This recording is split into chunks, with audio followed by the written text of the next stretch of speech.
When savage outlaw Gideon Snake Holbrook tore the ceremonial veil from the Iroquois woman's face, expecting to find jewelry or gold, what he discovered instead made him drop his gun and pledge his life to protect her, though it would cost him everything he'd ever known and change the course of two nations forever. The autumn of 1847 painted the Wyoming Territory in shades of blood and copper, where the Rocky Mountains met endless grasslands that stretched toward horizons thick with the promise of winter. The Cheyenne called it the hunter's moon, that pale October orb that hung heavy in the star-scattered sky, casting silver light across a land where civilized men became wolves and wolves became legends. Gideon Snake Holbrook sat motionless atop his black stallion, Devil's Pride, watching the trail below from a rocky outcrop that commanded a view of the entire Sweetwater Valley. At 32, he was already a legend in these parts, though not the kind mothers sang about to their children.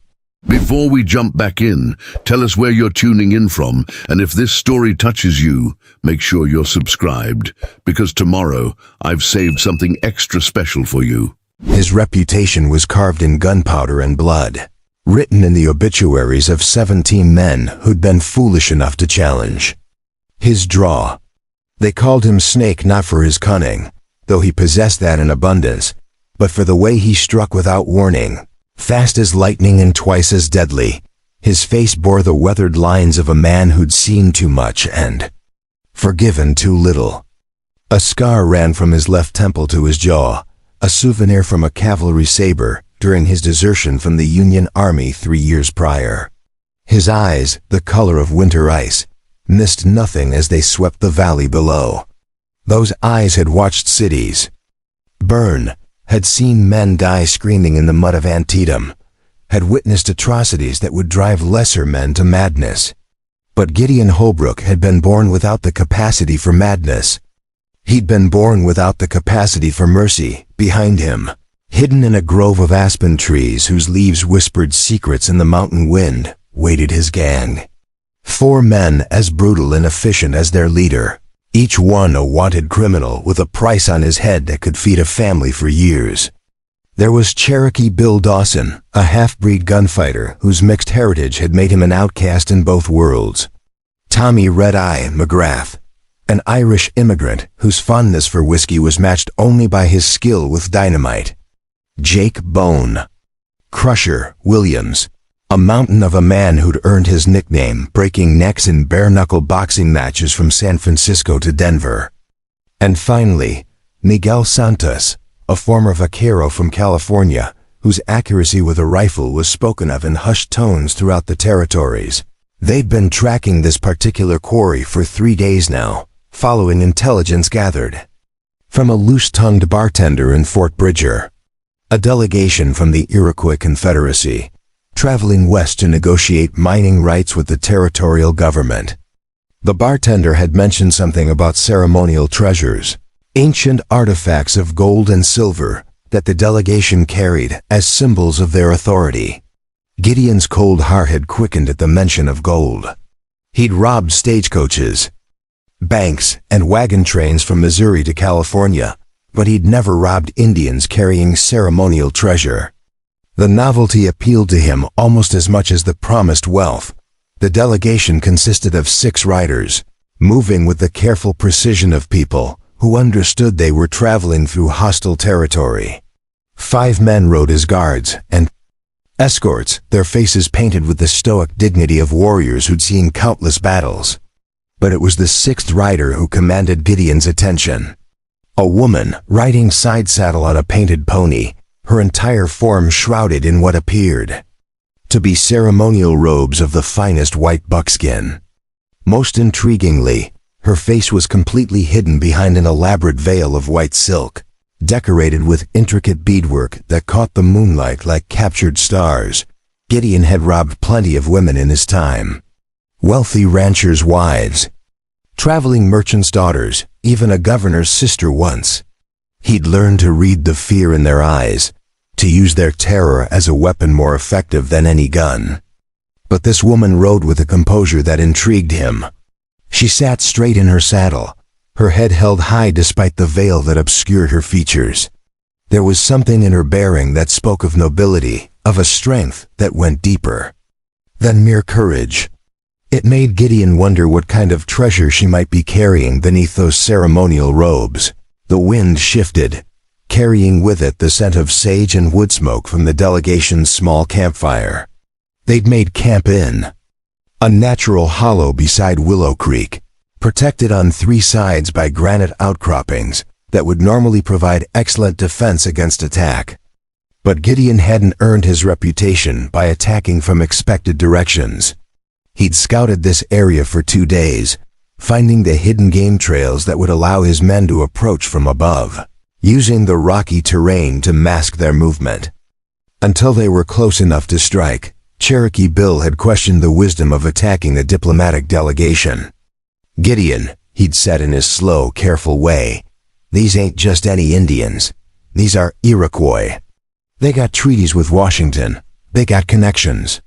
You kill or rob these folks, you'll have the federal marshals on us like flies on a corpse." But Gideon had silenced such concerns with a look that could freeze hellfire. He'd never met a treaty he couldn't break or a marshal he couldn't outrun. Besides, the Iroquois were a long way from their homeland in the east. Out here in Wyoming territory, they were just another target. The plan was simple in its brutality. Wait until the delegation settled for the night, then attack from 3 directions simultaneously. Cherokee Bill and Red Eye would come down from the North Ridge, creating confusion and drawing the guards' attention. Bone Crusher and Miguel would attack from the south, cutting off any escape route back toward Fort Bridger. And Gideon himself would strike from the west, riding directly into their camp like the wrath of God, fast and merciless.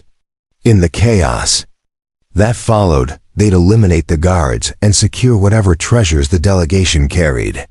The woman would be taken alive, at least long enough to reveal where the most valuable items were hidden.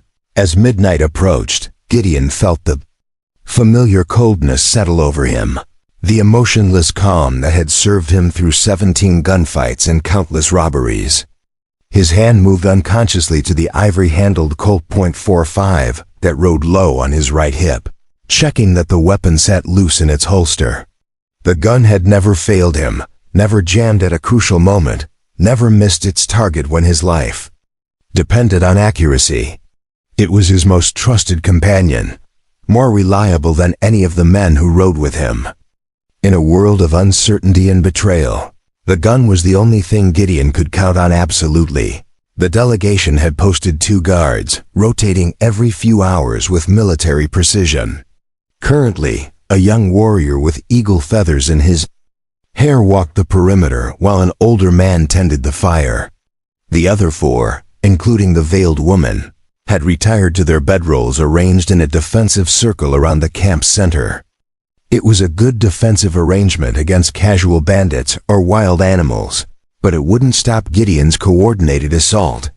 He'd faced better prepared enemies and left them bleeding in the dust.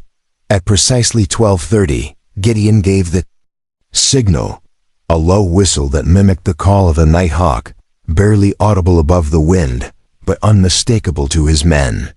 The response came immediately, 4 answering calls from different directions, confirming that everyone was in position.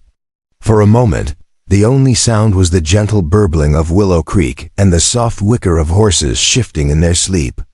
Then all hell broke loose. Cherokee Bill and Red Eye came down the North Ridge like demons out of the darkness, their war cries echoing off the canyon walls as they fired their rifles into the air.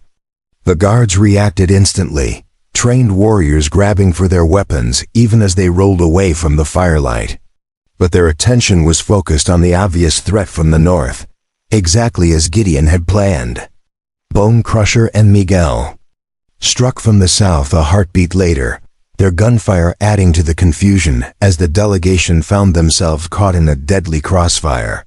Gideon spurred Devil's Pride into a thundering charge down the western slope, his own war cry cutting through the night like a blade. Preparing and narrating this story took us a lot of time, so if you are enjoying it, subscribe to our channel. It means a lot to us now. Back to the story. His Colt was in his hand before he consciously decided to draw it, the weapon appearing as if by magic as he rode directly toward the heart of the camp. The firelight painted everything in shades of orange and black, creating a hellscape of dancing. Shadows and muzzle flashes. One of the guards tried to bring his rifle to bear on Gideon's charging form, but the outlaw's first shot took him in the chest, spinning him around and dropping him beside the campfire. The battle was over in less than 3 minutes. 5 Iroquois warriors lay dead or dying around the scattered remains of their camp, their blood dark against the pale sand beside Willow Creek. The horses had scattered into the darkness, spooked by the gunfire and the smell of death. Only one figure remained unharmed, the veiled woman who knelt beside the body of what appeared to be the delegation's leader, her white robes stained with his blood as she cradled his head in her lap. Gideon dismounted slowly, his smoking Colt still in his hand as he surveyed the carnage with professional satisfaction. It had been a clean operation, swift and decisive. No unnecessary suffering, no drawn-out dying. Just efficient violence that accomplished its purpose with minimal waste. His men emerged from the shadows, their faces flushed with the excitement of successful action. Cherokee Bill was already rifling through the dead warriors' belongings, searching for weapons and valuables. "Well done, boys," Gideon said, his voice calm despite the adrenaline still coursing through his veins. "Clean and quick, just like we planned. Now let's see what treasures these noble savages were carrying." He holstered his gun and approached the kneeling woman, who hadn't moved or spoken since the shooting stopped. Even in the flickering firelight, there was something unsettling about her composure. Most women would be screaming, begging for mercy, or at least trying to run. This one simply knelt in the blood and sand, holding the dead man's head as if she were performing some kind of ritual. "You can cry later, squaw," Gideon said harshly, reaching down to grab her shoulder. "Right now you're going to tell me where you've hidden the good stuff. I know your people brought ceremonial gold and silver. I want to know where it is, and I want to know now." His fingers closed on the soft buckskin of her robe, but she still didn't respond. Didn't flinch, didn't look up, didn't acknowledge his presence in any way. It was as if she existed in a different world, one where brutal outlaws and smoking guns were just shadows that couldn't touch her. The silence stretched between them, broken only by the crackling of the dying campfire and the distant sound of his men searching through the scattered belongings. Gideon's patience, never his strongest virtue, began to fray around the edges. He'd dealt with defiant prisoners before, both male and female, and he knew exactly how to break their resistance. Fear was a universal language, and he spoke it fluently. "I'm not a patient man," Gideon continued, his voice dropping to the dangerous whisper that had preceded the deaths of several men who'd pushed him too far. "You can cooperate willingly, or I can make you cooperate. Either way, you're going to tell me what I want to know." He tightened his grip on her shoulder, feeling the delicate bones beneath the buckskin. One quick twist would dislocate the joint, causing agony without permanent damage. It was a technique he'd learned from a cavalry interrogator during his army days. Still, the woman didn't respond. Her silence was becoming genuinely unnerving, even to a man who'd committed every form of violence the frontier had to offer. Gideon had robbed Quakers who'd begged for mercy, tortured claim jumpers who'd screamed for their mothers, killed men who'd died cursing his name with their final breath. But he'd never encountered this kind of absolute, unshakable composure. It was as if the woman were made of stone instead of flesh and blood. "Have it your way," Gideon snarled, reaching for the elaborate veil that concealed her face. If words wouldn't break her silence, perhaps the threat of violation would. He'd found that most women, no matter how brave, would cooperate rather than face the prospect of assault. The veil was held in place by an intricate arrangement of silver, Pins and braided leather cords, decorated with tiny bells that chimed softly as his rough fingers worked to untangle them. The beadwork was exquisite, clearly the product of countless hours of careful craftsmanship. Each bead was perfectly placed, creating patterns that seemed to shift and dance in the firelight. As the veil began to come loose, the woman finally moved. She raised her head slowly, and for the first time, Gideon could see her eyes through the gaps in the silk. They were the color of dark honey, flecked with gold, and they held an expression he couldn't quite identify. Not fear, not defiance, not even resignation. Something else entirely, something that made his hands hesitate for just a moment before continuing their work. The veil came away in his hands like morning mist, revealing a face that struck Gideon Holbrook like a physical blow to the chest. For a heartbeat, he couldn't breathe, couldn't think, couldn't process what he was seeing. Then understanding hit him with the force of a cavalry charge, and his world tilted on its axis. The woman looking up at him was not Iroquois. She was not even Indian. Beneath the ceremonial robes and elaborate disguise was a face he knew as well as his own reflection, a face that had haunted his dreams for 5 long years. Sarah Elizabeth Morrison, the daughter of Colonel James Morrison, the woman he'd been engaged to marry before the war destroyed everything he'd ever believed in. The woman who was supposed to have died in the massacre at Crow Creek, along with her father and the entire 3rd Colorado Cavalry Regiment. Gideon's gun slipped from nerveless fingers, clattering to the ground beside the dying campfire. His mouth opened and closed soundlessly, like a fish drowning in air. Sarah looked up at him with those honey-colored eyes, and when she spoke, her voice was exactly as he remembered it, soft and melodious despite the circumstances. "Hello, Gideon," she said simply. "I wondered when you'd find me." The silence that followed Sarah's words seemed to stretch across the entire Wyoming territory, as if the mountains themselves were holding their breath. Gideon stood frozen above her, his weathered face cycling through expressions of disbelief, rage, and something that might have been hope if it weren't so thoroughly poisoned by 5 years of bitter certainty. The campfire crackled behind him, casting dancing shadows across the scene of carnage. But all he could see were those honey-colored eyes that had once looked at him with love instead of this strange, unreadable calm. "You're dead," Gideon whispered, his voice hoarse with shock. "I saw the reports. Crow Creek, the massacre. Colonel Morrison's entire regiment wiped out by Cheyenne war parties, no survivors." His hands trembled as he spoke, the same hands that had been rock steady while gunning down 5 men just minutes before. "I went to your grave, Sarah. I put flowers on your headstone in the military cemetery at Fort Collins. White roses like the ones you carried at your sister's wedding."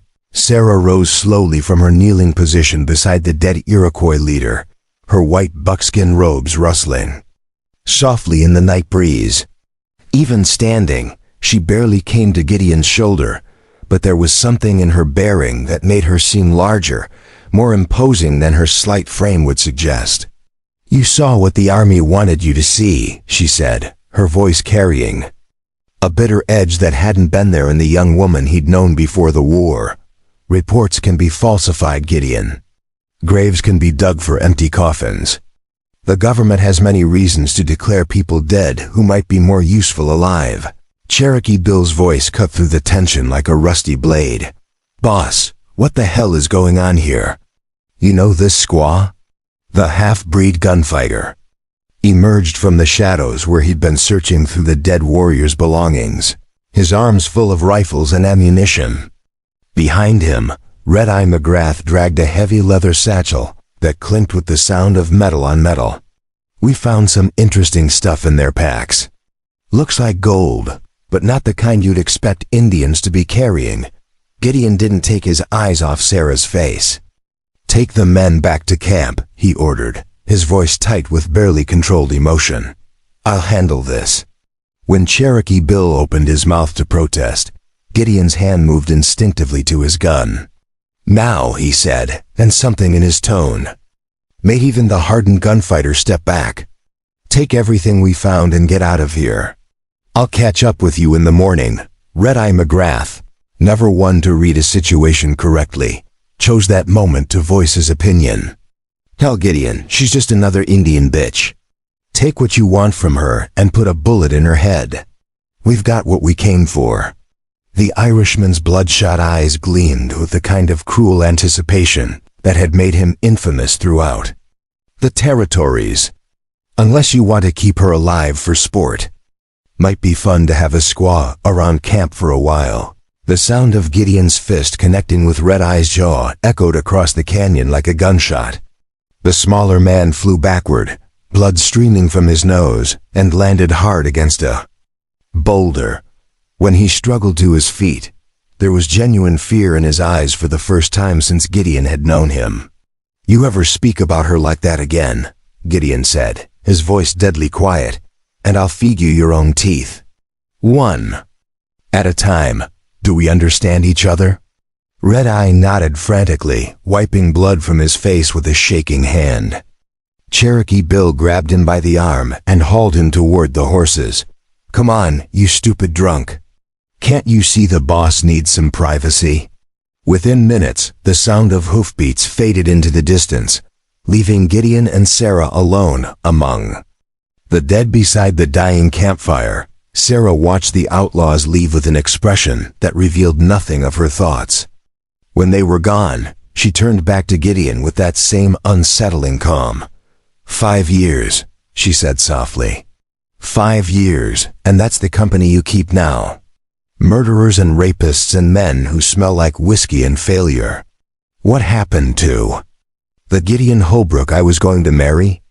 The man who wrote me poetry and quoted Shakespeare while we walked in my father's garden? The question hit Gideon like a physical blow.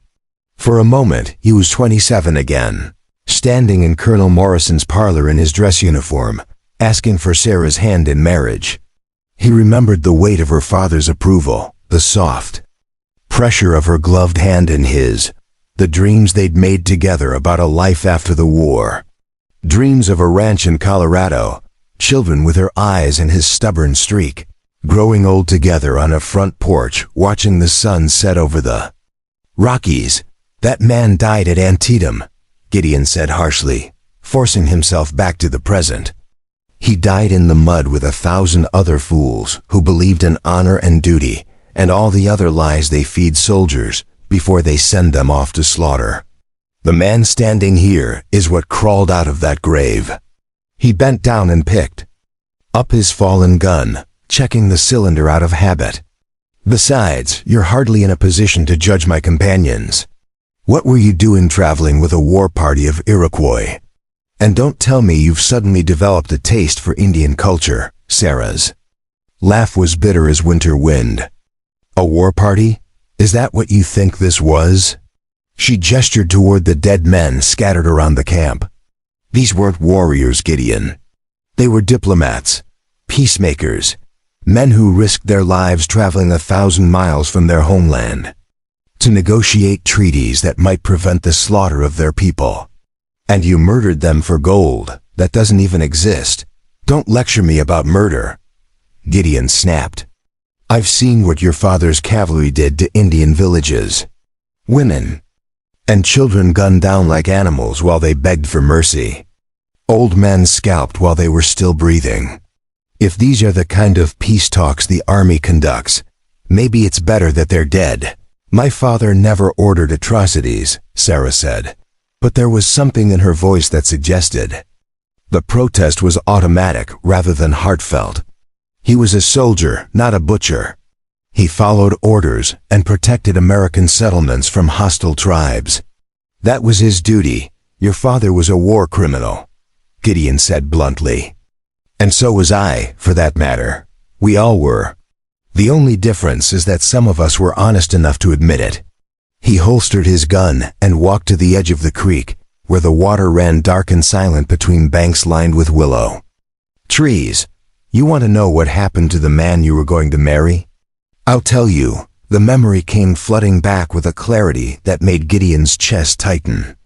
September 17th, 1862. The Battle of Antietam. He'd been a lieutenant then, fresh out of West Point, full of romantic notions about honor and glory. His company had been ordered to take a stone bridge held by Confederate sharpshooters, a tactical nightmare that every experienced officer knew was suicide.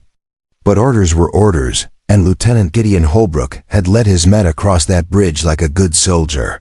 "We made 3 charges," Gideon said, his voice distant with memory. 3 times we advanced across open ground while Confederate rifles picked us off like targets at a shooting gallery. By the 3rd charge, I was the only officer left alive in my company. 47 men under my command when we started. 11 left when we finally took that damned bridge. And for what? So we could advance another 100 yards and do it all over again. Sarah moved closer, her white robes ghostly in the moonlight. "You did your duty," she said softly. "You followed orders and served your country. There's no shame in that, no shame." Gideon turned to face her, and Sarah was shocked by the raw pain in his ice-blue eyes. "I sent boys to die for a piece of ground that we abandoned the next day. I wrote letters to mothers explaining why their sons would never come home, knowing that I'd killed them as surely as if I'd put bullets in their heads myself." Tommy Brennan was 19 years old. Had a sweetheart back in Ohio who sent him letters every week. I watched him die screaming for his mother while his guts spilled out in the mud. The silence stretched between them, filled with the ghosts of men who died following orders they didn't understand for causes they'd never chosen. Finally Sarah spoke, her voice barely above a whisper. "Why did you desert? The reports said you killed your commanding officer and fled during the retreat from Fredericksburg." "The reports lied," Gideon said flatly, "though not by much. I didn't kill Colonel Hartwell, but I came close." He ordered another frontal assault against prepared positions, another suicide charge. For the glory of the Union, I refused. Told him he was a butcher and a fool, and that I wouldn't sacrifice any more men for his ambition. He drew his sidearm and ordered me arrested for insubordination. So I drew mine and told him exactly what he could do with his orders. And then I walked away, took off my uniform, threw my commission in the fire, and rode west. Been riding ever since. Gideon kicked a stone into the creek, watching the ripples spread across the dark water. "But you still haven't answered my question. What are you doing here, Sarah? And why are you dressed like an Iroquois woman?" The Sarah Morrison I knew couldn't tell a Mohawk from a Cherokee.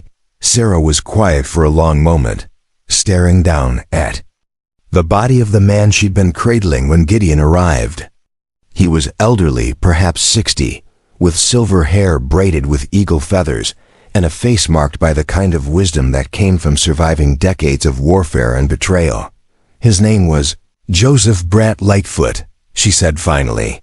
He was the grandson of the famous Mohawk leader Joseph Brant, and one of the most respected diplomats in the Iroquois Confederacy. He was also my husband. The words hit Gideon like a slap across the face. "You're what?" "My husband," Sarah repeated, her voice steady despite the magnitude of the revelation. "I married him 3 years ago in a ceremony that combined Christian and Iroquois traditions. I took his name and his people as my own. Seneca Firebird is what they call me now. It means the white woman who burns with the spirit of justice." Gideon stared at her in shock, trying to process what she'd just told him. The Sarah Morrison he'd known had been the product of finishing schools and military society, a woman who wore corsets and spoke French and worried about the propriety of being alone with a man for more than 5 minutes. The idea of her marrying an Indian chief and adopting their customs was so foreign to everything he thought he knew about her that he couldn't even begin to comprehend it. "Why?" he asked finally. "What could possibly have driven you to such a thing?" Sarah's composure finally cracked, and for the first time since he'd known her, Gideon saw real anger in her honey-colored eyes. "What drove me to it?" "The same thing that drove you to become an outlaw and a killer. The war, Gideon. The endless, pointless, Brutal war that destroyed everything decent in this country. Do you want to know what really happened at Crow Creek? Without waiting for an answer, she continued, her voice growing stronger with each word. It wasn't a Cheyenne war party that attacked my father's regiment. It was American soldiers. Deserters and irregulars, men who'd been driven insane by what they'd seen and done. They came at night, wearing war paint and carrying scalping knives. But I recognized some of them. Men who'd served under my father, men who'd eaten at our table and called him sir. They butchered the entire camp, Gideon. Not just the soldiers, but the wives and children who'd accompanied the regiment. My father died trying to protect a group of women and children, and his own men cut him down like a dog. Gideon felt the world spinning around him. That's impossible. The army investigated. There were official reports. The army covered it up, Sarah said bitterly. Blamed it on Indians because that was easier than admitting that American soldiers had gone rogue and massacred their own people. They needed a story that would justify continued military action against the tribes, not one that would cause people to question the war itself. So they buried the truth along with the bodies and invented a convenient lie. But you survived, Gideon said, struggling to understand. How? I was visiting the Arapaho village 3 miles upstream when the attack happened. Joseph's grandmother was a medicine woman there, and I'd gone to learn about their healing practices. I was always interested in such things, remember? When I heard the gunfire and saw the smoke, I knew something terrible had happened. Joseph and his warriors found me hiding in the woods the next morning, half mad with grief and terror. They could have killed me or left me to die. Instead, they took me in, protected me, gave me a new life when my old one had been murdered along with everyone I'd ever loved. The pieces of the puzzle began falling into place in Gideon's mind. So you faked your death.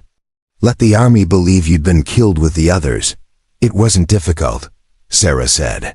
There were so many bodies, so much destruction. One more name on the casualty list meant nothing to men who were already rewriting history to suit their purposes. And I had good reasons to stay dead. The men who'd committed the massacre were still alive, still wearing uniforms, still being hailed as heroes for their service to the Union. If they'd known I'd witnessed their crimes, they would have hunted me down and finished what they'd started. Gideon walked to the edge of the firelight, his mind reeling from everything he'd learned. The woman he'd loved, the woman he'd mourned for 5 years, was alive. But she was also married to another man, had taken another name, had built a life that had nothing to do with the dreams they'd once shared. It was almost too much to process. "Why didn't you try to find me?" he asked, his voice barely audible. "You must have known I was still alive. Why didn't you send word somehow?" Sarah's expression softened for the first time since he'd revealed her face. "Because I thought you were better off believing I was dead. You had your own war to fight, your own demons to face. What good would it have done to burden you with the knowledge that the woman you loved had become someone else entirely? Besides," she added with a sad smile, "I wasn't entirely sure the man I loved would approve of the woman I'd become. And now?" Gideon asked. "What happens now?" Sarah looked down at her husband's lifeless body, then back at Gideon. "Now you have a choice to make. You can finish what you started here. Take whatever gold you think we're carrying and leave me for dead like you planned. Or you can help me get Joseph's body back to his people so he can receive the burial he deserves. But either way, the woman you once knew is gone forever.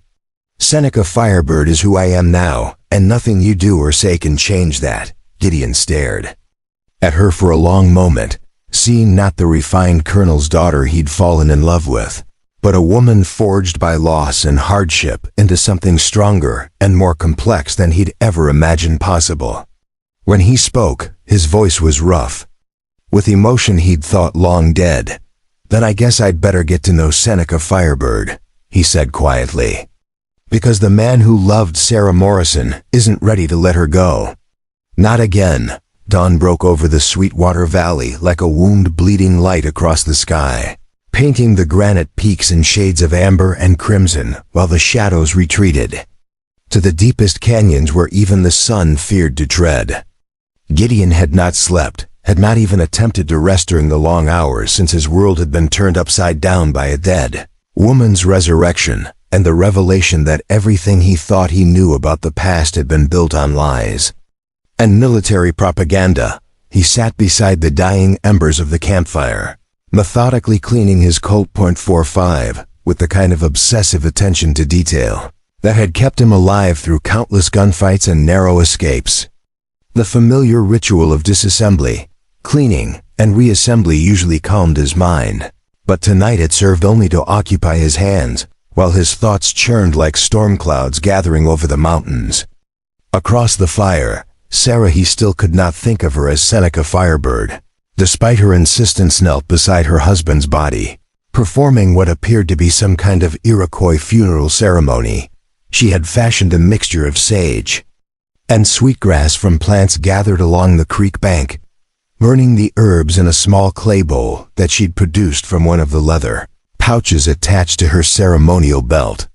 The smoke rose in thin, fragrant columns that dispersed in the morning breeze, carrying with it what Gideon assumed were prayers in a language he didn't recognize. Her movements were precise and reverent, each gesture clearly carrying deep spiritual significance that spoke of years of practice and genuine belief, rather than mere cultural mimicry. The transformation was complete and unsettling. The refined colonel's daughter, who had once fainted at the sight of blood during a riding accident, was now calmly preparing a corpse for burial according to ancient tribal customs. Her hands, which had once been soft and pale from a life of leisure and protection, were now calloused and strong, marked by scars that spoke of hard work and harder choices. Even her posture had changed, becoming more fluid and economical, as if she had learned to move through the world with the quiet confidence of someone who belonged to the wilderness rather than merely visiting it. "Tell me about the gold," Gideon said finally, breaking the silence that had stretched between them since his declaration the night before. "My men found metal in your packs, but you said there wasn't any ceremonial treasure. What were you really carrying?" His voice was carefully neutral, but Sarah could hear the underlying tension that suggested this was more than casual curiosity. The outlaw in him needed to understand the practical realities of the situation, even as the man struggled with emotions he'd thought permanently buried. Sarah completed her prayer ritual before answering, carefully extinguishing the burning herbs and returning the clay bowl to its pouch. When she looked up, her honey-colored eyes held a mixture of sadness and something that might have been disappointment. "Survey markers," she said simply. "Brass survey markers and boundary stones marked with territorial seal, the kind used by government surveyors to establish property lines and mineral rights claims. Joseph was carrying them to prove that the land the territorial government wants to lease for mining operations is still legally owned by the Iroquois Confederacy under treaties signed with George Washington himself. The implications hit Gideon like a physical blow. "You're telling me that your husband and his men died for brass survey markers? That I killed 5 men over worthless government paperwork?" The gun parts in his hand suddenly felt impossibly heavy, weighed down by the knowledge that his latest crime had been even more pointless than most. He'd murdered diplomats carrying legal documents, not warriors hiding treasure.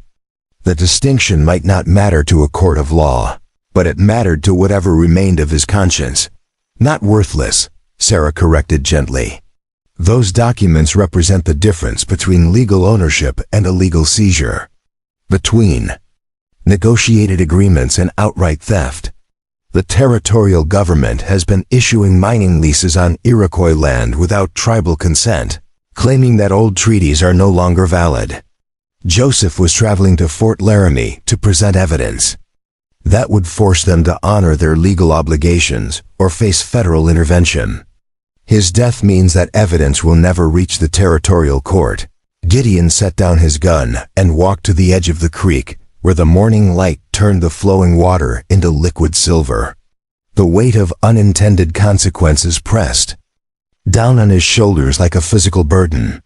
In his years as an outlaw, he'd committed crimes for money, for survival, for revenge, and sometimes simply because violence was the only language he spoke fluently anymore. But he'd never killed men who were trying to prevent greater injustices, never destroyed something that might have saved lives or preserved rights. The irony was bitter as alkali water. "Why didn't you tell me this last night?" he asked, his back still turned to her.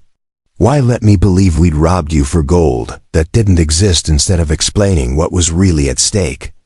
There was hurt in his voice, the kind of hurt that came from realizing that even in their reunion, there were still secrets and half-truths between them.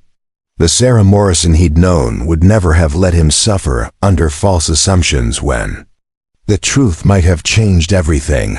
"Because I wasn't sure it would matter to you," Sarah replied, rising from her position beside Joseph's body. "The Gideon Holbrook I fell in love with would have cared about justice and legal rights and preventing the theft of Indian lands, but that man supposedly died at Antietam, remember? I had no way of knowing whether the outlaw who replaced him would see any difference between stealing gold and destroying legal documents. Both are crimes, after all." The accusation stung because it was fundamentally accurate. The man Gideon had become would normally see no meaningful distinction between different types of theft. Property was property, whether it was gold coins or government papers, and he'd taken whatever he could lay his hands on without worrying about the broader implications of his actions. The fact that he was now tormented by those implications suggested that perhaps more of his former self had survived the war than he'd believed possible. "What happens now?" Gideon asked, turning back to face her. "Even if I wanted to make this right, how could I? The documents are gone. Your husband is dead, and the territorial government will proceed with their legal leases without any opposition. You've lost everything, and it's my fault." The admission of responsibility came harder than he'd expected. Taking blame for his actions was a luxury he'd abandoned years ago. Along with most other forms of moral accountability, Sarah studied his face carefully, as if she were trying to read the truth behind his words. "Joseph wasn't the only one who knew about the legal case," she said slowly. "The Iroquois Confederacy has been building this challenge for months, gathering evidence and testimony from multiple sources. But Joseph was carrying the original surveys and the authenticated copies of the Washington treaties. Without those documents, the case becomes much more difficult to prove in territorial court, but not impossible." "Not impossible," Sarah confirmed. "There are other copies of some documents in the tribal archives back east, and other chiefs who can testify about the original treaty negotiations. But it would take months to gather new evidence, and by then the mining operations will already be underway. Once they start blasting and digging, the environmental damage will be irreversible, regardless of who technically owns the land." Joseph understood that time was the crucial factor, which is why he undertook such a dangerous journey despite warnings from the tribal council.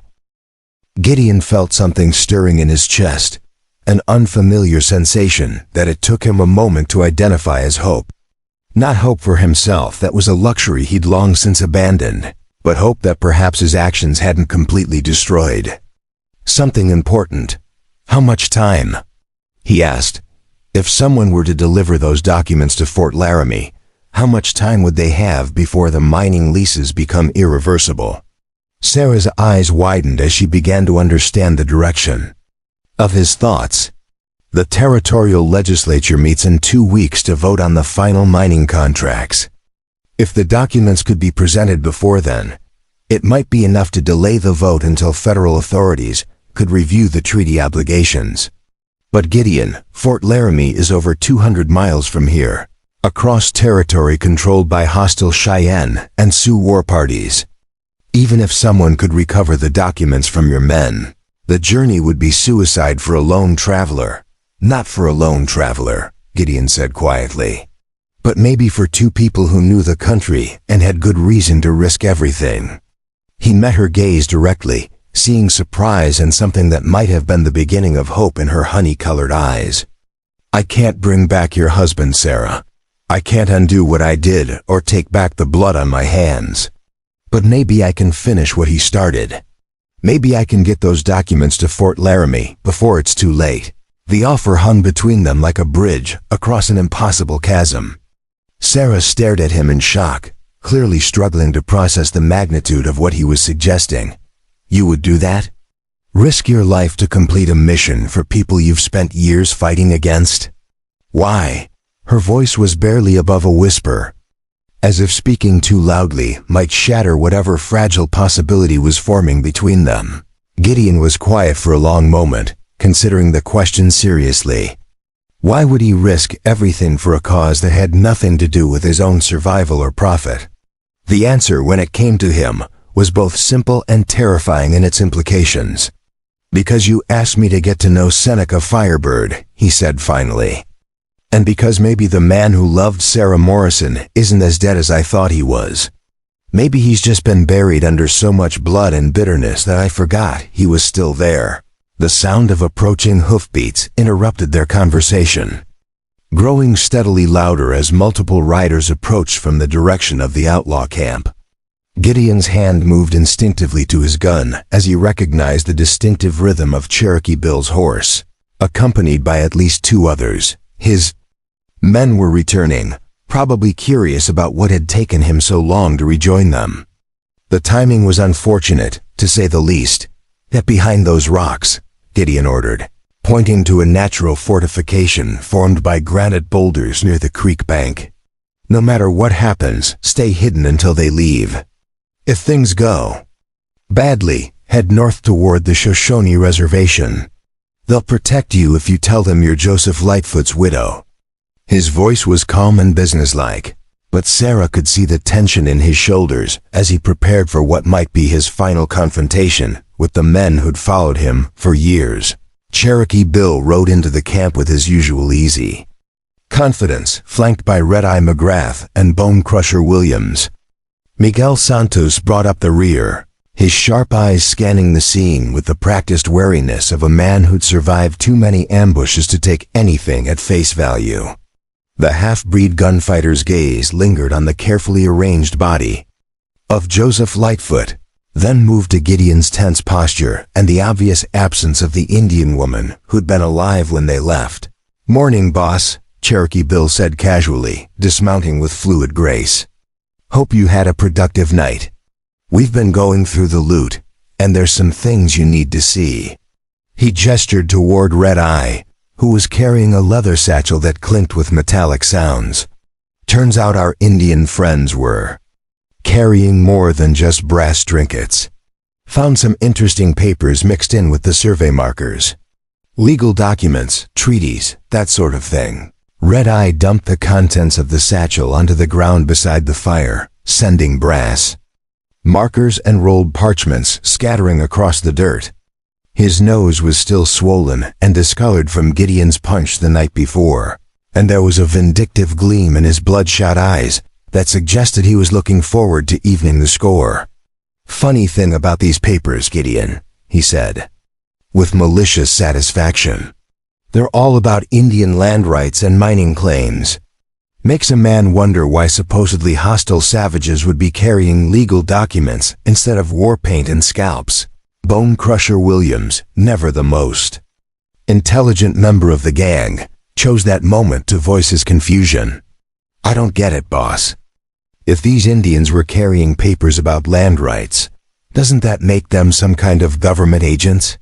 I thought we didn't rob government people on account of it brings too much heat from the Federals." The giant man's scarred face wore an expression of genuine puzzlement, as if the concept of legal complexity was beyond his limited understanding. Miguel Santos, who possessed considerably more intelligence than his companions, had been studying the scene with growing suspicion. "Where's the woman, Gideon?" he asked quietly, his hand resting casually on the butt of his pistol. "You said you'd handle her, but I don't see a body." Don't tell me you let a witness walk away from here alive. That's not like you. The moment of truth had arrived sooner than Gideon had hoped. He could feel the weight of 4 pairs of eyes studying him, looking for signs of weakness or betrayal. These men had followed him for years, trusting his judgment and his ruthlessness to keep them alive and profitable. Now they were beginning to suspect that something fundamental had changed, that the leader they'd depended on might no longer be the man they thought they knew. "I took care of her," Gideon said carefully, his voice giving nothing away. "But there's something we need to discuss about this job. Something that changes everything." He gestured toward the scattered documents, hoping to redirect their attention toward practical concerns rather than personal ones. "Those papers you found aren't just legal documents. They're evidence in a federal case that could bring down half the territorial government. We're not just robbers anymore, boys. We're accessories to political conspiracy." Cherokee Bill's expression darkened as he began to understand the implications. Political conspiracy brings federal marshals, Gideon. And federal marshals don't give up or get bought off like local sheriffs. They keep coming until they get their man, no matter how long it takes or how many men they have to kill along the way. The half-breed's mixed heritage had taught him to be suspicious of government involvement in anything, and his criminal experience had reinforced those suspicions with hard-earned wisdom. "Exactly," Gideon agreed. "Which is why we need to be very careful about how we handle this situation. We can't just fence this stuff like ordinary loot. We need to think about the long-term consequences of our actions." He was walking a careful line, trying to plant seeds of doubt and caution without revealing his true intentions. One wrong word could turn his own men against him, and he was outnumbered 4-1. Red-Eye McGrath, whose Irish temper had been simmering since the previous night's humiliation, finally boiled over. "Long-term consequences? Since when do you care about consequences, Gideon? We're outlaws, remember? We take what we want and kill anyone who gets in our way. That's been our way for 3 years, and it's served us pretty damn well." His voice rose with each word, fueled by alcohol and resentment. "But ever since you saw that Indian bitch, you've been acting strange. Makes a man wonder if you're still thinking straight." The insult to Sarah was the final straw. Gideon's hand moved to his gun with practiced speed, the Colt clearing leather and leveling at Red-Eye's chest before the Irishman could blink. "I warned you about how you talk about her," Gideon said, his voice deadly quiet. "Apparently, you didn't take the warning seriously enough. Last chance, Red-Eye. Apologize or find out how fast I really am." The camp erupted into motion as the other 3 outlaws reacted to the sudden threat of violence. Cherokee Bill and Miguel both drew their weapons, but neither man aimed at Gideon. They pointed their guns at each other, unsure of where loyalties lay in this unexpected confrontation. Bone Crusher, confused by the rapid escalation, simply stood with his hands raised, trying to avoid being shot by accident. "Jesus Christ, Gideon," Cherokee Bill said urgently. "Put the gun down. We're all on the same side here. Whatever's got into you, we can work it out without bloodshed." But even as he spoke, the half-breed's experienced eyes were calculating angles and distances, preparing for the possibility that their long partnership was about to end in gunfire and death. From her hiding place behind the granite boulders, Sarah watched the confrontation unfold with growing horror. She could see that Gideon was outnumbered and outgunned, facing men who'd been his companions, but were now his enemies. The knowledge that she was the cause of this deadly standoff filled her with guilt and determination in equal measure. Joseph would have said that sometimes the spirits demand a reckoning, regardless of the personal cost. "He's protecting someone," Miguel said suddenly, his sharp mind putting together the pieces of the puzzle. "The woman isn't dead. She's here somewhere, watching this whole thing. That's why he's acting crazy. He's got feelings for the squaw." The Mexican gunfighter's revelation sent a ripple of understanding through the group, followed immediately by a wave of betrayal and anger. Red-Eye's face twisted with rage and vindication. I knew it. I knew something was wrong. Our fearless leader has gone soft over some Indian whore. Probably been listening to her sob stories about poor innocent savages being mistreated by the white man. He spat in the dirt at Gideon's feet. You're pathetic, Holbrook. Trading everything we've built together for a piece of savage tale. The gunshot that ended Red-Eye McGrath's life echoed across the valley like thunder, sending birds exploding from the trees in every direction. The Irishman fell backward with a hole in his chest, his eyes wide with surprise, blood spreading across his dirty shirt like spilled wine. Gideon's smoking Colt was already swinging toward Cherokee Bill before Red-Eye's body hit the ground. Anyone else have something to say about the lady? Gideon asked conversationally, as if he'd just swatted a particularly annoying fly instead of killing a man he'd ridden with for 3 years. Because I'm in a very accommodating mood this morning. The gunsmoke hung in the mountain air like a funeral shroud, drifting slowly across the camp where Red-Eye McGrath's body lay cooling in the morning sun. Cherokee Bill held his position with his pistol half raised, caught between years of loyalty to Gideon and the growing certainty that his leader had crossed a line from which there could be no return. Miguel Santos remained perfectly still, his dark eyes calculating odds and angles while his finger rested lightly on the trigger of his weapon. Bone Crusher Williams simply stared at the corpse with the dumb amazement of a man who'd witnessed something his limited intellect couldn't quite process.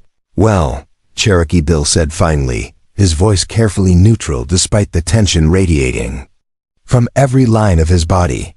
I guess that settles the question of where your loyalties lie, Gideon. Can't say I saw this coming when we rode together out of Colorado 3 years ago.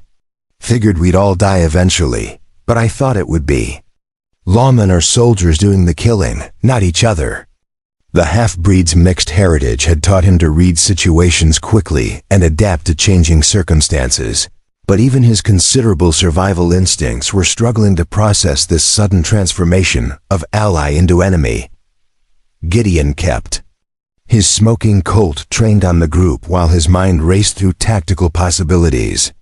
3 against 1 were poor odds under the best of circumstances, and these were men who knew his methods, his preferred tactics, his strengths and weaknesses. They'd fought alongside him in dozens of engagements, had seen him in action enough times to predict his movements with deadly accuracy. The only advantage he possessed was their continued uncertainty about his motivations, and the location of the woman they now knew was still alive. Times change, Bill, Gideon replied, using the half-breed's given name for the first time in years. It was a small gesture of respect, an acknowledgement of their shared history, even as he prepared to destroy it forever. A man learns things about himself that he didn't know before. Learns that some lines shouldn't be crossed, no matter what the cost. Red-Eye crossed one of those lines, and now he's paying the price. Question is, are you boys planning to follow his example? Miguel Santos shifted slightly, a movement so subtle that most men would have missed it entirely. But Gideon had been watching for exactly such signs, and he adjusted his aim accordingly. The Mexican gunfighter was the most dangerous of the 3 remaining outlaws, possessed of a cold intelligence that made him unpredictable in ways that simple brutality never could be. You're talking about honor, amigo, Miguel said softly, his accent adding a musical quality to words that carried the promise of violence. Honor is a luxury that dead men cannot afford. We are outlaws, remember? We survive by taking what we need and killing anyone who threatens that survival. Your Indian woman threatens our survival. She's not my Indian woman, Gideon said sharply, though even as the words left his mouth he wondered if they were entirely true. She's a widow whose husband I killed for no good reason, carrying legal documents that could prevent a greater injustice. That makes her my responsibility, not my possession. There's a difference, though I don't expect you to understand it. Bone Crusher Williams chose that moment to demonstrate why he'd earned his nickname through physical prowess rather than intellectual achievement. I don't understand any of this, he announced with the blunt honesty of the genuinely confused. Since when do we care about legal documents or Indian land rights, or any of that political nonsense? We're robbers, not lawyers. We take money and valuables, not government papers. And we sure as hell don't kill each other over women, Indian. Or otherwise. The giant's simplistic view of their situation might have been refreshing under different circumstances, but it also revealed the fundamental problem Gideon now faced. His men had followed him because he'd provided them with profitable targets and effective leadership, not because they shared any particular moral philosophy or commitment to justice. Now that his priorities had shifted towards something beyond mere survival and profit, the foundation of their relationship had crumbled beyond repair. From her hiding place behind the granite boulders, Sarah watched the deadly standoff with growing alarm. She could see the tension in every line of Gideon's body, could read the calculation in the eyes of his former companions as they weighed their options. The mathematics of violence was simple and brutal. 3 men with guns against one, no matter how skilled that one might be. Unless something changed dramatically in the next few moments, she was about to watch the man she'd once loved die trying to protect her honor. The sound that broke the tense silence was the last thing anyone expected, the distant bugle call of a cavalry patrol, echoing across the valley from somewhere beyond the eastern ridge. All 5 men froze as the implications hit them simultaneously. Military patrols in this area were rare but not unheard of, usually consisting of scouts from Fort Bridger, investigating reports of Indian activity or outlaw depredations. The timing could hardly have been worse, cavalry, Cherokee Bill said. Unnecessarily, his voice tight with new urgency. Probably a full company, judging by the sound. They'll be here in 20 minutes, maybe less if they're pushing hard. The half-breed's military experience, gained during a brief and unsuccessful attempt at legitimate soldiering, allowed him to interpret the distant sounds with professional accuracy. We need to get out of here, Gideon. All of us. Together, whatever differences we have can wait until we're not about to be captured by blue-coated lawmen. Miguel nodded agreement, though his gun remained pointed in Gideon's general direction. Cherokee Bill speaks wisdom. Dead outlaws settle no disputes. Live outlaws can continue their arguments another day, in a place where rope necklaces are not part of the local fashion. The Mexican's dark humor couldn't disguise his very real concern about the approaching soldiers. Like all successful criminals, he possessed a healthy respect for organized military force. Gideon felt the weight of impossible choices pressing down on his shoulders like a landslide. His former companions were right about the immediate danger. But accepting their logic would mean abandoning Sarah to whatever fate awaited her when the cavalry discovered a lone Indian woman among the bodies of 5 Iroquois diplomats. Even if she could convince them of her true identity, the political implications of the massacre would make her a valuable witness, and potentially a dangerous liability to men who preferred their witnesses silent and buried. You 3 ride out, Gideon said finally, making his decision with the grim finality of a man stepping off a cliff. Take the main trail south toward the Colorado border. I'll catch up with you in a few days after I finish some business here. Consider it a temporary parting of ways, not a permanent break. We've been together too long to let one disagreement destroy everything we've built. Cherokee Bill's expression shifted from confusion to understanding to something approaching respect. You're staying to protect her, aren't you? Even knowing that cavalry patrol will probably hang you for murdering those diplomats. The half-breed shook his head slowly, as if marveling at the vagaries of human nature. Gideon, I've seen you walk away from a lot of things in our time together. Money, women, even revenge when the odds were wrong. But I've never seen you throw your life away for a principle before. It's either the bravest thing you've ever done or the stupidest. Probably both, Gideon admitted with a grim smile. But a man has to draw the line somewhere, Bill. Might as well be here with her over something that actually matters. Take the others and get clear. If I survive this, I'll find you. If I don't, well, it's been a hell of a ride." Miguel Santos holstered his weapon with a fluid motion that spoke of countless hours of practice. "Vaya con Dios, amigo," he said formally, offering the traditional Spanish farewell that carried extra weight given the circumstances. "May your death be quick and your woman worth the price you are paying for her honor. We will remember you as a man who chose his own ending rather than letting others choose it for him." Bone Crusher Williams, still struggling to comprehend the rapid turn of events, simply nodded his massive head and mumbled something that might have been a goodbye. Within minutes, the three outlaws had mounted their horses and disappeared into the maze of canyons and ridges that honeycombed the surrounding mountains, leaving behind only hoof prints and the lingering scent of gunpowder to mark their passage. Gideon stood alone beside Red Eye's corpse, listening to the approaching cavalry and weighing his increasingly limited options. The smart play would be to follow his men's example and flee into the wilderness, leaving Sarah to face whatever consequences awaited her. But the voice in his head that urged such pragmatic choices sounded more and more like the man he'd been trying to escape, the hollow shell of a human being who measured every decision by its potential for personal profit or survival. "They're gone," Sarah said, emerging from her hiding place with movements that were both graceful and cautious.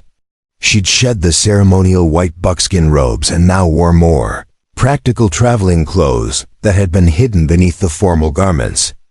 Dark leather pants, a woolen shirt, and sturdy boots suitable for hard riding. The transformation from Iroquois widow to frontier woman was startling, as if she'd removed one identity along with the ritual clothing. "For now," Gideon agreed, checking his gun and scanning the ridges for signs of the approaching soldiers. "But they'll be back, probably with friends and reinforcements. Word travels fast in outlaw country, and the story of Gideon Holbrook's conversion to righteousness will be too interesting to ignore. Every gunfighter and desperado from here to California will want to test themselves against the man who supposedly went soft over an Indian woman." Sarah moved to Joseph's body and began arranging his limbs in a more dignified position, her movements quick and efficient, despite the obvious emotional cost. "Then we need to leave immediately. If we can reach the Shoshone reservation by nightfall, we'll have sanctuary until the cavalry patrol moves on. Chief Running Bear owes Joseph a blood debt from the treaty negotiations of 45. He'll protect Joseph's widow and anyone who rides with her." The distant bugle call sounded again, noticeably closer this time and accompanied by the rhythmic thunder of many horses moving at speed across rough terrain. Gideon estimated they had perhaps 15 minutes before the cavalry crested the eastern ridge and spotted the camp. 15 minutes to gather essential supplies, mount their horses, and disappear into country that offered 1,000 hiding places to those who knew where to look. "What about the documents?" Gideon asked, gathering the scattered papers that his men had dumped on the ground. "Are these the originals, or do copies exist somewhere else? Because if we're risking our lives to get them to Fort Laramie, I'd like to know they're actually worth the risk." Sarah quickly sorted through the parchments, her practiced eye distinguishing between different types of legal instruments with impressive speed. "Most of these are copies," she said. "But these 3 are original treaties signed by Washington himself. Without them, the territorial court case becomes much more difficult to prove. The other documents are survey maps and mineral rights assessments that show exactly which lands are covered by the original treaties." Gideon helped her roll the precious documents into a waterproof leather tube that she produced from her traveling pack. The weight of responsibility settled over him like a heavy cloak as he realized the true magnitude of what they were attempting. These weren't just legal papers. They were the last hope of an entire people to maintain their ancestral lands in the face of inexorable westward expansion and government-sanctioned theft. 200 miles to Fort Laramie, he said, more to himself than to Sarah.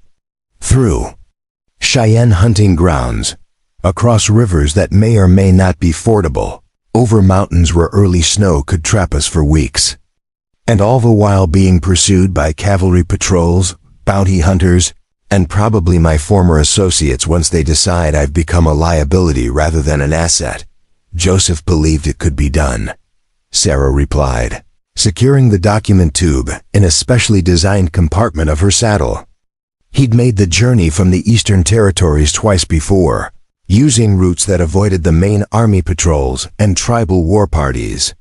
The key is knowing which groups can be negotiated with and which ones shoot first and ask questions later. They worked together with the efficient desperation of people who understood that their survival depended on speed and preparation. Gideon gathered weapons and ammunition from the dead outlaws, while Sarah collected food supplies and medical equipment from the Iroquois camp. The irony wasn't lost on either of them that they were now partners in the very cause that Gideon had helped destroy just hours before.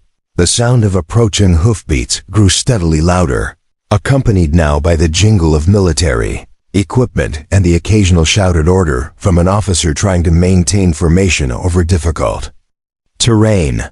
Gideon estimated at least 20 riders, probably a full company patrol complete with scouts and pack animals. Too many to fight, too experienced to evade easily, and certainly too motivated to give up the chase once they discovered the massacre scene. One more thing, Sarah said as they prepared to mount their horses. She reached into her traveling pack and produced a small object wrapped in soft leather, a silver locket on a delicate chain, tarnished with age but obviously precious to her. This was my mother's. She gave it to me on her deathbed, told me it would protect me when I was far from home and family. I want you to have it. Gideon stared at the offered locket, understanding the magnitude of the gesture even as part of his mind rejected it. Sarah, I can't. That's your mother's memory, your family heritage. I'm just a man who happened to be in the wrong place at the wrong time. I don't deserve something that sacred. You're not just anything, Sarah said, firmly, fastening the chain around his neck before he could protest further. You're the man who chose to protect me instead of profit from my husband's death. You're the man who killed his own partner rather than let him insult my honor. And you're the man who's about to risk everything to complete a mission that could save my people's homeland. If that doesn't deserve my mother's protection, then nothing does. The weight of the locket against his chest felt heavier than the heaviest gun, charged with emotional significance that Gideon wasn't sure he was ready to accept. But there was no time for lengthy discussions or careful consideration of symbolism. The cavalry patrol was close enough now that individual voices could be distinguished, and the margin for escape was narrowing with each passing second. They mounted their horses in a single fluid motion, years of frontier experience allowing them to coordinate their movements without spoken communication. Sarah's painted pony was clearly built for speed and endurance rather than size, while Gideon's black stallion Devil's Pride snorted and pranced with barely controlled energy. Together, they represented the best chance for covering 200 miles of hostile territory in the time available. Which way? Gideon asked, deferring to Sarah's superior knowledge of the local geography and tribal territories. His outlaw experience had taught him the value of avoiding populated areas and military installations, but her understanding of Indian politics and safe passage routes was clearly more comprehensive than his own. North toward Medicine Bow Peak, then west along the old fur trapper trails, Sarah replied, pointing toward a gap in the mountains that was barely visible through the morning haze. It's longer than the direct route, but it keeps us away from the main cavalry patrol routes and the established Cheyenne hunting camps. If we push hard, we can make the first way station by tomorrow night. They spurred their horses toward the gap in the mountains, just as the first cavalry scout appeared on the eastern ridge, his blue uniform bright against the granite backdrop. Behind him, the main body of the patrol spread out in professional formation, their weapons glinting in the morning sun as they prepared to investigate the scene of carnage below. Gideon didn't look back to see their reaction to the discovery of 5 dead Iroquois diplomats and 1 murdered outlaw. The chase had begun in earnest, and there would be no turning back until they reached Fort Laramie with their precious cargo of legal documents, or died trying somewhere in the vast wilderness that stretched between them and their destination. As they rode toward an uncertain future, Gideon found himself touching the silver locket at his throat, drawing strange comfort from its weight and the knowledge that he was no longer riding alone. 3 days into their desperate flight toward Fort Laramie, Gideon and Sarah found themselves trapped in a nightmare that seemed torn from the pages of some frontier horror story. The early October snow had begun falling just after midnight, transforming the already treacherous mountain passes into a frozen maze of ice-slicked rocks and hidden crevasses that could swallow horse and rider without warning. Behind them, the cavalry patrol led by the relentless Captain Marcus Thornfield had closed the distance to less than 6 hours, their superior numbers and military discipline allowing them to maintain pursuit despite the worsening weather conditions. Sarah crouched beside a small fire built in the shelter of an overhanging granite ledge, her breath forming clouds in the frigid air as she examined Gideon's left shoulder. The wound was 3 days old, a souvenir from their encounter with a Cheyenne hunting party near the headwaters of the North Platte River. The arrow had punched clean through the muscle before Gideon could draw his gun, and despite Sarah's skilled field medicine, infection had begun to set in. Red streaks radiated outward from the puncture wound like the legs of some poisonous spider, and fever burned in his eyes despite the bone-deep cold that surrounded them. "This is bad," Sarah said, quietly unwrapping the makeshift bandage she'd fashioned from strips torn from her spare shirt. "The infection is spreading faster than I can treat it with the supplies we have. You need proper medical attention, the kind they have at army posts or large settlements. We're still over 100 miles from Fort Laramie, and in your condition, I'm not sure you can make half that distance." Gideon gritted his teeth as she cleaned the wound with water heated over their small fire, the pain shooting through his entire left side like bolts of lightning. "I'll make it," he said through clenched jaws. "I've survived worse than this. Remember that time in Colorado when Cherokee Bill and I got caught in that blizzard for 4 days?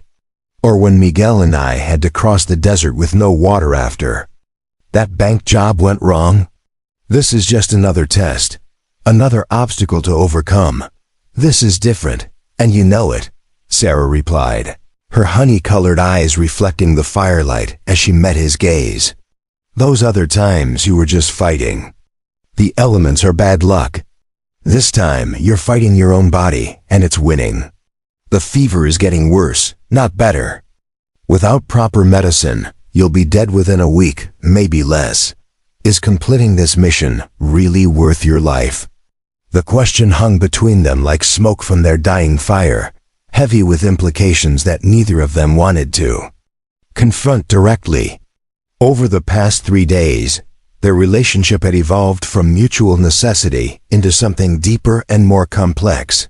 A partnership built on shared danger and growing respect that reminded Gideon of feelings he'd thought permanently buried beneath years of cynicism and violence.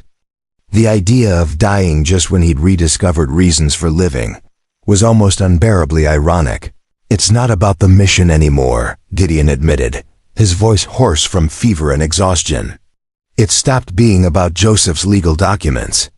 Somewhere back on the second day, when I realized that I was finally doing something that mattered to someone other than myself. I spent 5 years believing you were dead, Sarah. 5 years thinking that the best part of my life was buried in a military cemetery in Colorado. Now I find out you're alive, and I discover that maybe the best part of me isn't dead either. Maybe it was just sleeping, waiting for a reason to wake up." Sarah paused in her medical ministrations, struck by the raw honesty in his words. The Gideon Holbrook she'd known before the war had been capable of such emotional vulnerability, but she'd assumed that capacity had been burned away by years of violence and moral compromise. Hearing it now, in this desperate situation, reminded her of why she'd fallen in love with him in the first place.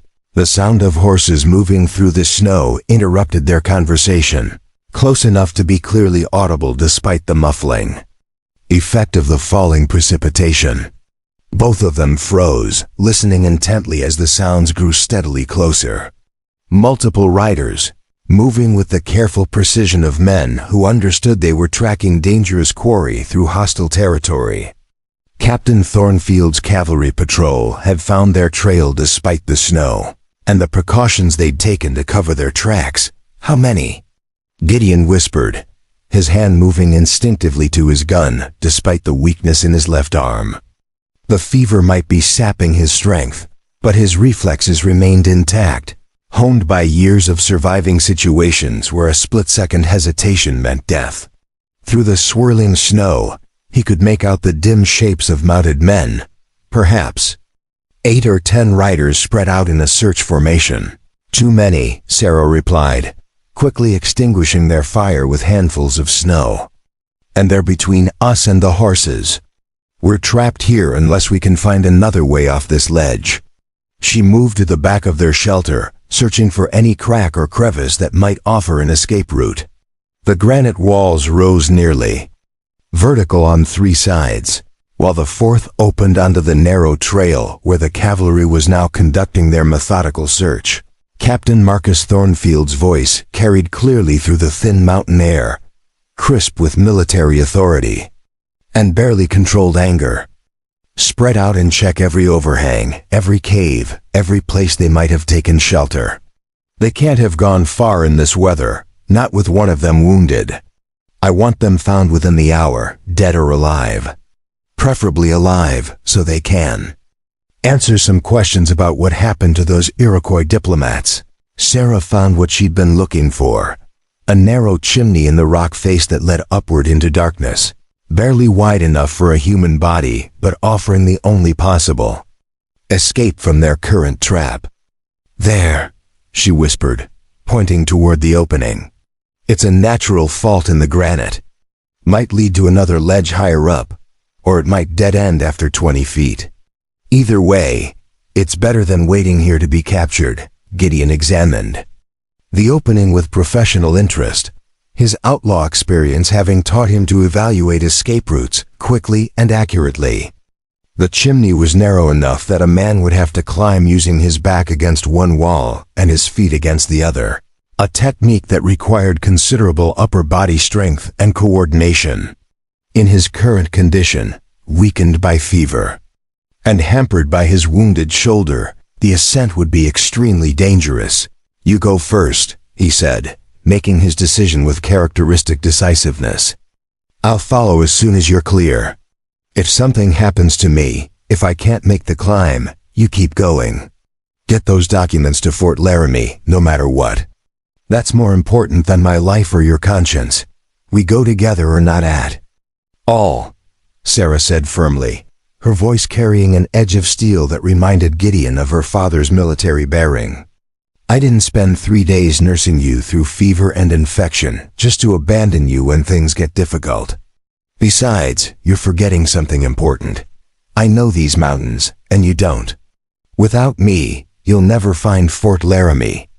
Documents or no documents, the truth of her words was undeniable, but it didn't change the tactical reality of their situation. The cavalry patrol was closing in systematically, and within minutes they would discover the hidden shelter. Once that happened, their options would be reduced to surrender or a gunfight they couldn't possibly win. The chimney represented their only chance for escape, but it was a chance that required both of them to reach the top safely. Sarah began climbing first, her smaller size and greater agility allowing her to negotiate the narrow passage with relative ease. She moved upward using the classic chimney technique, her back pressed against one wall while her feet found purchase on the opposite surface. Behind her, Gideon followed more slowly, his wounded shoulder sending jolts of agony through his entire body with each movement. The fever made him dizzy and disoriented, and twice he nearly lost his grip on the slick granite surfaces. Sergeant Morrison, over here. The shout came from directly below their former hiding place, followed by the sound of boots crunching through snow as the cavalrymen converged on the discovered shelter. Fresh fire pit, still warm. Medical supplies scattered around. They were here within the last hour, maybe less. Can't have gone far in this storm. Captain Thornfield's response was immediate and professional. Check for blood trails, footprints, any sign of which direction they went. And be careful, that outlaw has killed 17 men that we know of, and he's got nothing left to lose. I don't want any heroes trying to take him alive if he decides to make a fight of it. Gideon paused in his painful ascent, listening to the military efficiency being displayed below. Part of him felt a grudging respect for Captain Thornfield's thoroughness and tactical awareness.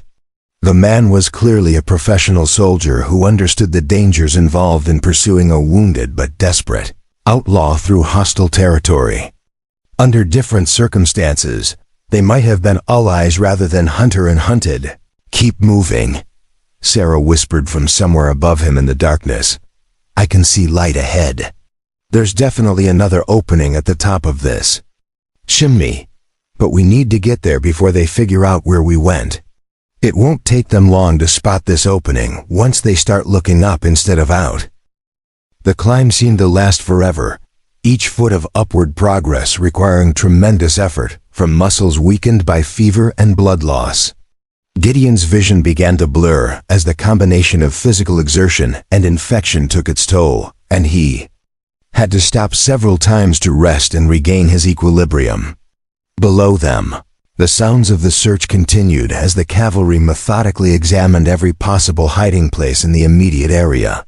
Finally, after what felt like hours but was probably only 20 minutes, Gideon felt Sarah's hands grabbing his wrists and pulling him up through the opening at the top of the chimney. They emerged onto a small ledge perhaps 15 feet higher than their original shelter, with a commanding view of the entire valley spread out below them.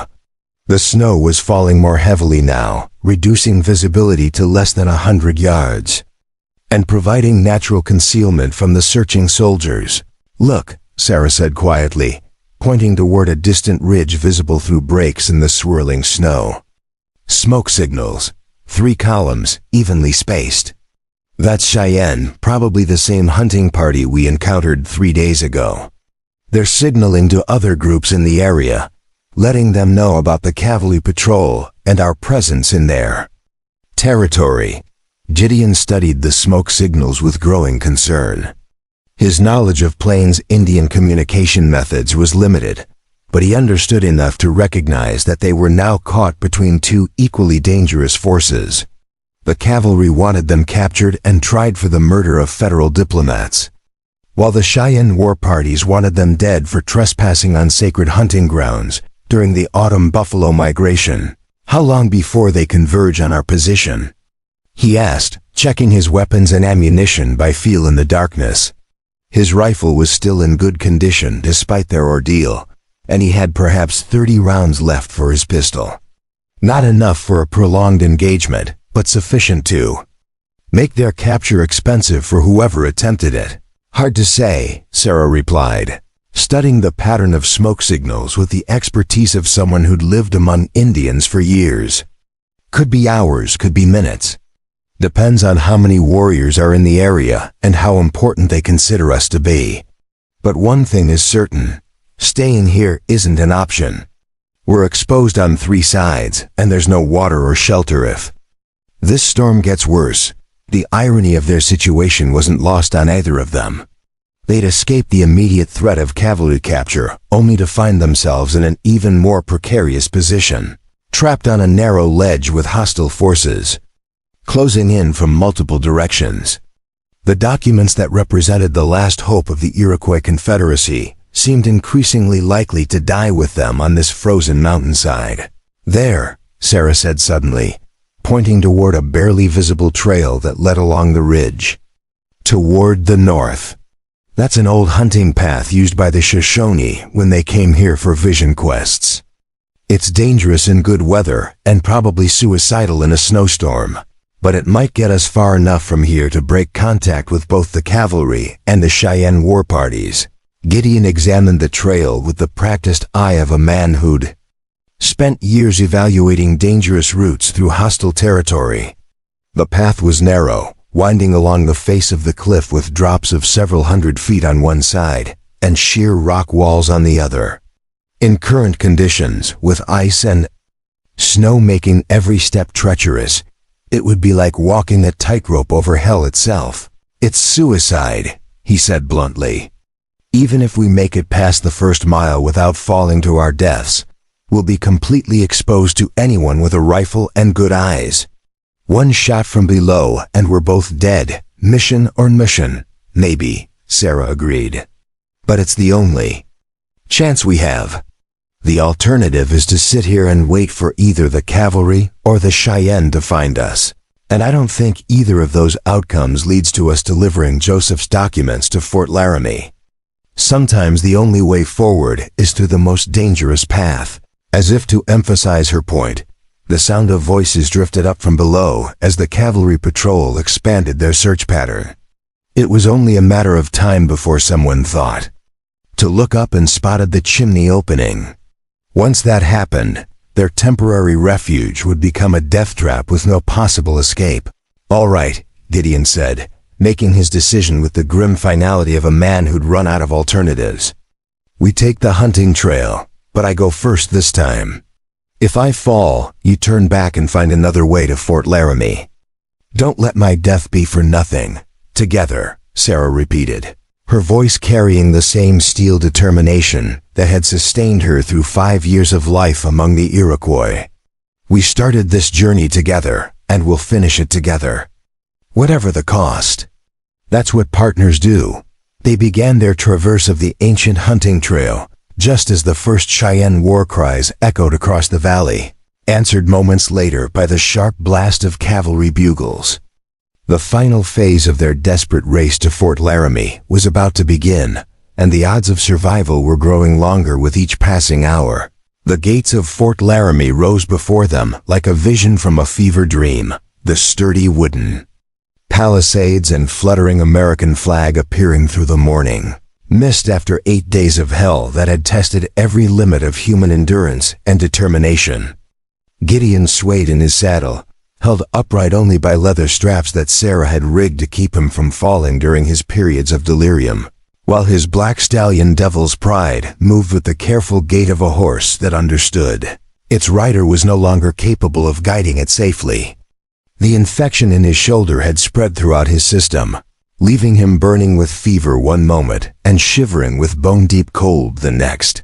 Sarah rode beside him on her painted pony, her face gaunt with exhaustion but her honey-colored eyes blazing with the fierce determination that had carried them across 200 miles of the most dangerous territory in the American West. The ceremonial document tube remained secured to her saddle, its precious cargo of original treaties and survey maps somehow surviving battles with Cheyenne war parties, a harrowing escape from Captain Thornfield's cavalry pursuit, and a terrifying traverse across the Devil's Backbone ridge during a blizzard that had claimed the lives of 3 horses and nearly taken both riders as well. "Almost there," Sarah whispered, her voice hoarse from days of calling encouragement to Gideon during his worst moments. "Just a little further, and we can rest. You can get proper medical attention, and Joseph's mission will be complete. The territorial legislature meets tomorrow morning to vote on the mining contracts. We made it in time, Gideon. We actually made it in time." The guards at Fort Laramie's main gate stepped forward with weapons ready as the 2 riders approached, their professional wariness evident in every movement. The sight of a white woman riding alongside what appeared to be a dying man, both of them bearing the unmistakable marks of hard travel through hostile country, was unusual enough to warrant careful attention. Sergeant Major William Kowalski, a 20-year veteran of frontier service, emerged from the guardhouse with his hand resting casually on the butt of his pistol. "Hold it right there," Kowalski commanded, his voice carrying the authority of a man accustomed to being obeyed without question. Stake your names and business at Fort Laramie. And keep your hands where I can see them while you're doing it. We've had reports of outlaw activity in the area, and you folks match some descriptions we've been given." Sarah raised her hands. Slowly, careful not to make any sudden movements that might be interpreted as threatening. "My name is Seneca Firebird, widow of Chief Joseph Lightfoot of the Iroquois Confederacy. This man is Gideon Holbrook, and we're carrying urgent diplomatic documents that must reach the territorial courthouse before tomorrow's legislative session. We've traveled over 200 miles through Cheyenne territory to get here, and we request immediate escort to the commanding officer." The mention of Gideon's name caused an immediate stir among the guards, several of whom reached for their weapons with considerably more urgency than before. Sergeant Major Kowalski's expression hardened as he recognized one of the most wanted outlaws in the territorial records. "Gideon Snake Holbrook," he said grimly. "Wanted for murder, robbery, and assault on federal officials.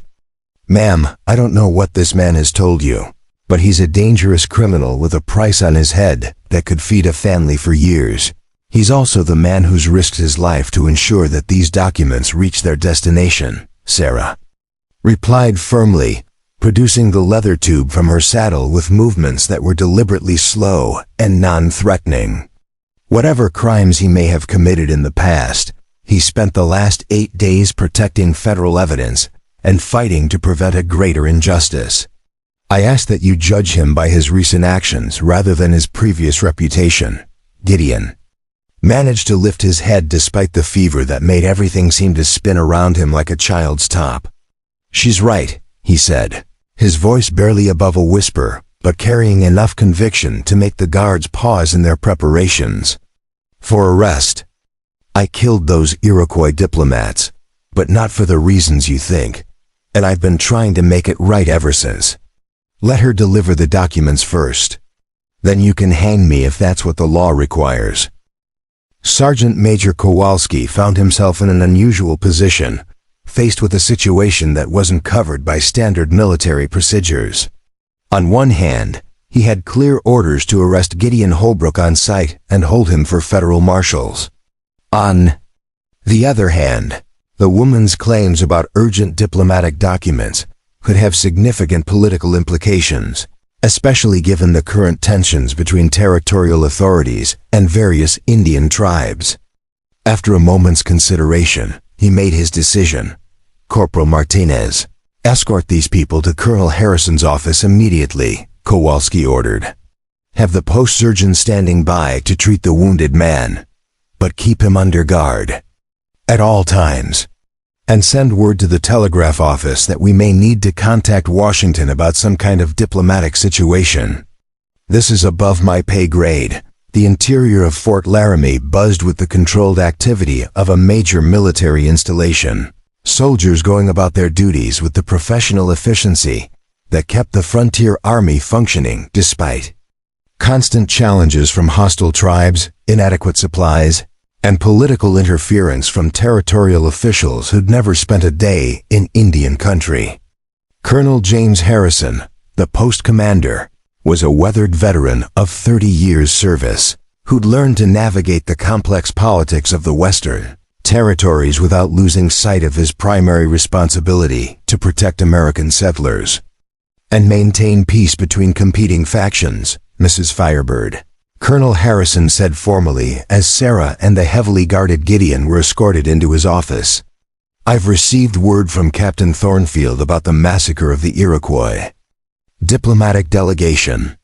His report indicates that Mr. Holbrook was responsible for the deaths of 5 federal diplomats, which would normally result in immediate arrest and transfer to territorial authorities for trial. However, I understand you have information that might shed new light on these events." Sarah placed the document tube on Colonel Harrison's desk with the reverence due to something that had cost so much to preserve. "These are the original treaties signed by President Washington with the Iroquois Confederacy, along with authenticated survey maps showing the exact boundaries of tribal lands. My husband, Chief Joseph Lightfoot, was carrying them to the territorial Court to prove that the proposed mining leases violate federal treaty obligations. His death was a tragedy, but these documents represent the last hope of preventing an even greater injustice. Colonel Harrison examined the documents with the careful attention of a man who understood their potential significance. His experience with territorial politics had taught him that conflicts over land rights and mineral claims were often more complex than they appeared on the surface, involving layers of legal precedent, federal authority, and competing economic interests that could explode into violence if not handled properly. These appear to be authentic, the colonel said after several minutes of careful examination. And if they are what you claim they are, they could indeed affect the territorial legislature's vote tomorrow. However, I'm not sure what authority I have to intervene in civilian legal proceedings, even if federal treaties are involved. That's a matter for the territorial courts and federal marshals to sort out. Gideon struggled to remain conscious as the fever spiked higher, but he forced himself to speak despite the pain that lanced through his entire body. Colonel, I killed those men because I thought they were carrying gold. I was wrong, and I've spent the last 8 days trying to make up for that mistake. But there's something else you need to know. Captain Thornfield isn't just pursuing us for the massacre. He's working with the Territorial Mining Consortium. And he's been ordered to prevent these documents from reaching the courthouse by any means necessary. The accusation hit Colonel Harrison like a physical blow, challenging his faith in military integrity and federal authority. That's a serious charge, Mr. Holbrook. Do you have any evidence to support such a claim? Or is this simply the desperate accusation of a man facing execution? The colonel's voice was carefully neutral, but Sarah could see the concern in his eyes as he contemplated the implications of corruption within his own command structure. Captain Thornfield arrived at the massacre scene less than an hour after it happened, Sarah said, supporting Gideon's accusation with observations from their flight. His patrol was too far from their assigned patrol route for that to be coincidence, and his pursuit of us was far more intense than would be warranted for a simple murder investigation. He also seemed to know exactly which route we would take. Toward Fort Laramie, as if he'd been briefed on tribal travel patterns and safe passage agreements. The sound of approaching hoofbeats interrupted their conversation, followed by the familiar voice of Captain Thornfield demanding immediate entry to see the post commander. Colonel Harrison's expression tightened as he realized that his most trusted subordinate was about to walk into a situation that could determine the future of his command and quite possibly his career. Whatever the truth might be about Thornfield's loyalties, it was about to be tested in the most direct way possible. Admit Captain Thornfield, Colonel Harrison ordered, his hand moving unconsciously to the service pistol at his side. But have Sergeant Major Kowalski and 4 armed men positioned outside this office. If things go badly, I want witnesses and backup available immediately. The precautions were unusual for a meeting between superior and subordinate officers. But the accusations against Thornfield were too serious to ignore. Captain Marcus Thornfield entered the office with his usual military bearing. But Sarah noticed immediately that his uniform showed signs of hard travel, and his eyes held the kind of desperate calculation that came from a man whose carefully laid plans were unraveling. When he saw the document tube on Colonel Harrison's desk and recognized both Sarah and Gideon, his face went pale beneath his frontier tan. Colonel Harrison, Thornfield said, struggling to maintain his composure. I see you've apprehended the criminals responsible for the massacre of the Iroquois delegation. Excellent work. I assume they're being held for immediate transfer to territorial authorities for trial and execution. The territorial government is most anxious to see justice done in this matter. Yes, I'm sure they are, Colonel Harrison replied dryly. But before we discuss transfers and trials, I'd like to hear your explanation for how you managed to track these fugitives so efficiently across 200 miles of mountain wilderness. Your official patrol route had you assigned to the southern quadrant, yet you appeared at the massacre scene with remarkable speed. Almost as if you knew where to look, the trap was expertly laid, and Captain Thornfield walked into it with the overconfidence of a man who believed his position and connections made him untouchable. I received intelligence about increased Indian activity in the area, he said, his voice carrying just a hint of defensiveness. It seemed prudent to investigate personally rather than rely on routine patrol reports. When we discovered the massacre scene, tracking the perpetrators became our highest priority. Gideon forced himself to speak, despite the fever that made his vision blur and his thoughts fragment.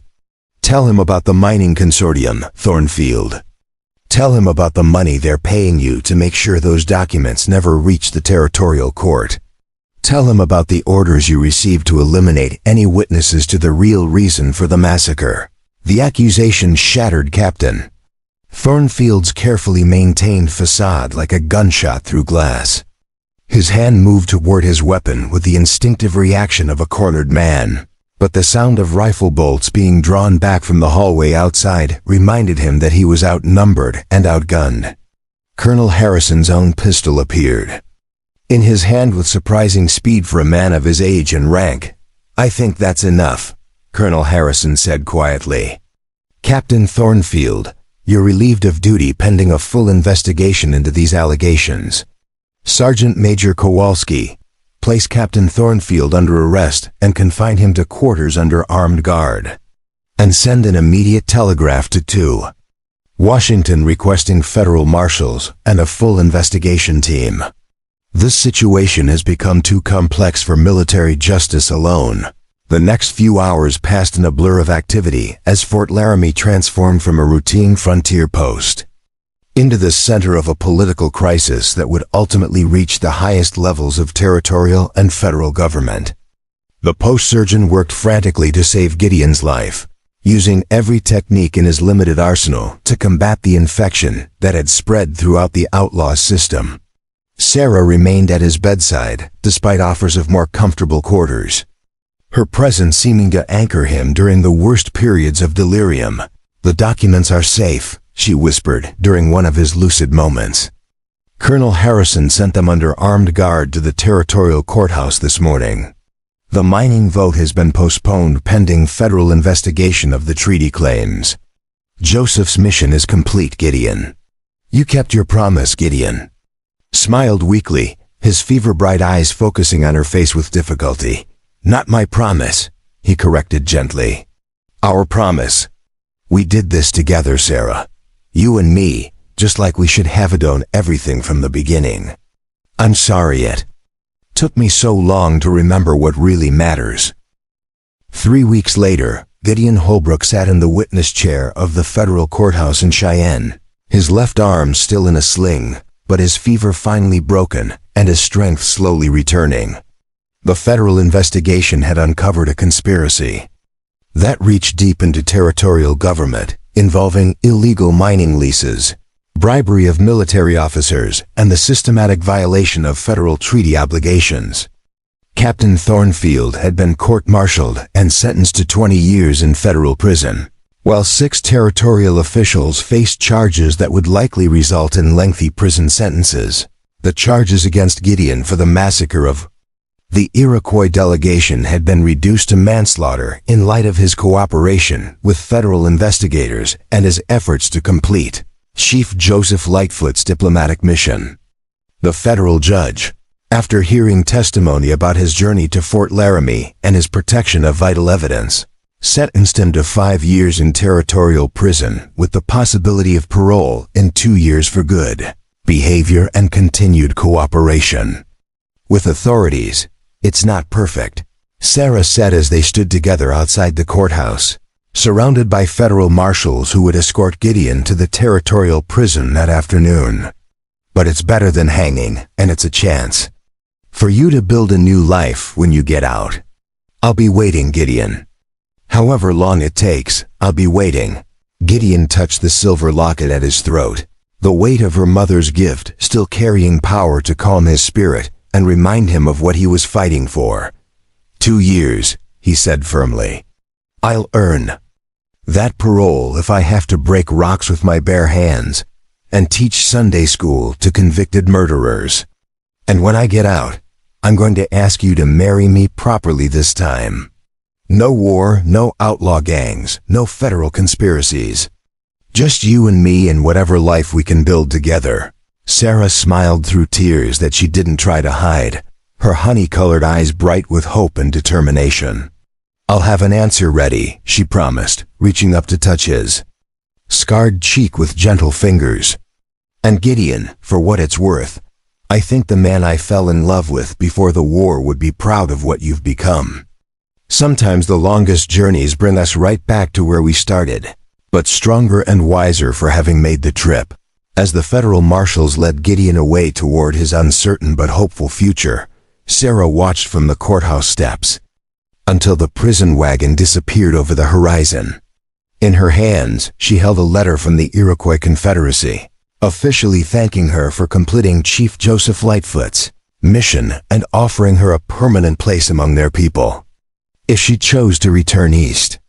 But her heart remained in Wyoming territory, waiting for a man who'd found redemption in the most unlikely place and proven that love could survive even the darkest chapters of American history.